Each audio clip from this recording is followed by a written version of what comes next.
Bon dia a tots, benvinguts per aquest nou número del VAP català. Un VAP especial per això dedicat a les festes nadalenques. Així parlarem tradicions catalanes amb un primer document d'una fàbrica artesanal de pasta. Vos farem descobrir el pessebre vivent dia de Tet, la pastoral. Magali Pagès, jove sociòloga, nos farà compartir les seves reflexions sobre la supervivència dels particularismes. I acabarem amb el postre, ben segur, és una tradició de Catalunya Nord, la rosquilla. Fa part dels 13 postres de Nadal, la rosquilla és a l'honor d'aquest programa. Mais pas qualsevol rosquilla, la rosquilla, la que s'està fabricant a Arles de Tec amb una recepta secreta que tots els industrials proven d'imitar. Parlo, evidentment, de les rosquilles de Can Touron. I bé, sí, és possible. Uns torrons que fan rosquilles, espieu. És la 1 de la matinada, Guy Touron, pastisser a Arles de Tec, arriba sol al seu laboratori. Sem tot just a un mes de les festes nadalenques i aquests dies l'activitat principal consisteix en la fabricació de rosquilles, gran especialitat d'aquesta casa. I gran secret de família, també. Quin és el secret de fabricació? Un somriure per única resposta, senyal per nosaltres que és hora de deixar el laboratori. Jogui. Josep, ça va? Ouais. Ça va. 4 hores de matí, els obrers per fi tenen dret d'entrar. Cada dia és el mateix ritual. Mai no han assistit a la fase de preparació. Per Josep i Paul, fa 25 anys que és així. És un secret de família i el meu pare, que és l'amo i l'ànima de l'empresa familiar, coneix ben bé el secret de les fabricacions. És ell que és a l'obra fa més de quasiment 45 anys que és aquí, que treballa, que fa aquest mestier i que demana un saber fer particular. És per això d'aquí que per el moment ell ho sap, coneix també els procediments de fabricació, però és ell que és cada dia aquí a l'obra perquè cal començar de bona hora al matí per tot poder preparar, per després fer tot aquest treball de dressatge per 40 i quelques quilos de rosquilles cal a peu près 4 hores una persona tota sola per els fer.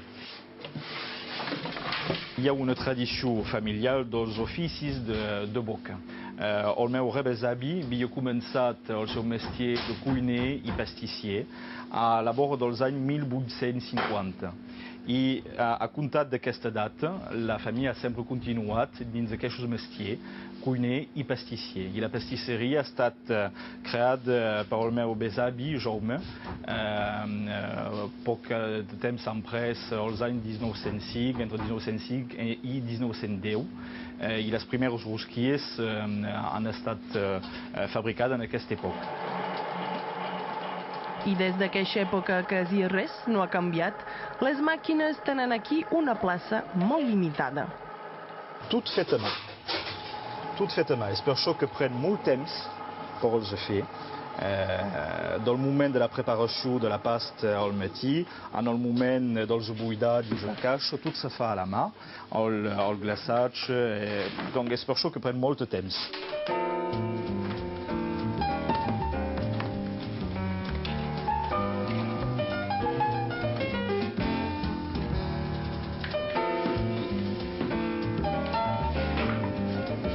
Eric i Corinne són la 5a generació de Touron a fer rosquilles. Uns torrons que fan rosquilles, això és una cosa que s'inventa pas. Mais si les rosquilles d'Arles són tan conegudes, és per raons més pragmàtiques. rusques són coneguts per el llur gust incomparable. Dingús en aquest moment encara sap fer amb aquesta finesa, aquesta pata suple que els característica i jo penso que és el que és a l'origine del llur succés, aquest costat fundant que hi ha en boca. La diferència més important amb les rosquilles que fan els industrials del llur costat, tenen un costat un xic granulós i nosaltres a l'oposició és un costat més fundant. I donc, efectivament, en aquest moment, tots els industrials proven de fer de la mateixa manera i amb el llur glaçat tenen tendència a tapar també el forat per donar l'impressió que són, veieu, rosquilles d'arbres com nosaltres tenim l'habitud de fer. Continuar amb aquesta. Temps, amor i saber fer. Cada dia són 2.000 rosquilles que surten del taller. Un nombre prou sovint insuficient per contentar tota aquesta gent que ve dels 4 racons del país.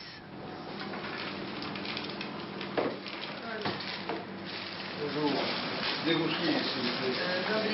Ça fait rien?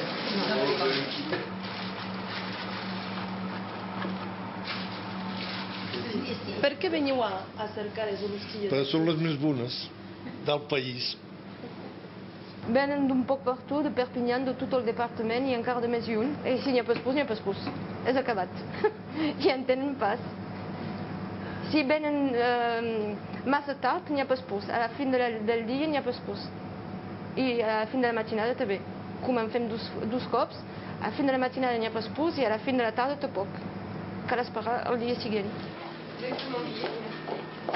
Sovint copiades, mai negalades, les rosquilles de Can Turon no tenen gens menester de publicitat. Janine, la tieta, o Maggie, la mare, vos ho diran, la millor publicitat són els clients que la fan.